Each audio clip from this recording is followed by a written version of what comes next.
বিয়ে বাড়িতে এই 3 ধরনের মেয়েদেরকে 1 মিনিটে পটানো যায়।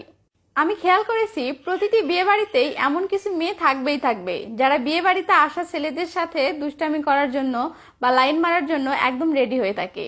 তারা শুধু অপেক্ষায় থাকে কোনো ছেলে একবার খালি সিগন্যাল দেখ বা একবার শুধু লাইন মারা ট্রাই করুক, ব্যাস ছেলেটির সাথে সেট হয়ে যাব এবং পুরো বিয়ে অনুষ্ঠান জুড়ে ছেলেটির সাথে সেই মজা করব, সেই দুষ্টামি করব। তো যার ফলে এসব মেয়েদেরকে পটানো যে কোনো ছেলের পক্ষে খুবই ইজি হয়ে থাকে। কিন্তু প্রসঙ্গ হলো তার জন্য তো বিয়ে বাড়িতে এসব মেয়েগুলোকে খুঁজে বের করা জানতে হবে, তাই না? কিন্তু এটা তো তখনই সম্ভব যদি আপনার জানা থাকে যে এই মেয়েগুলো আসলে কারা বা কিভাবে এদেরকে চিনতে হয়, কি তাই তো? ওকে, চলুন এখন আমি আপনাকে এমন 3টি লক্ষণের কথা বলবো যে লক্ষণগুলোর সাহায্যে আপনি এসব মেয়েদেরকে 1 সেকেন্ডে চিনে ফেলতে পারবেন। তো তাহলে আর দেরি কেন, চলুন ভিডিও শুরু করা যাক।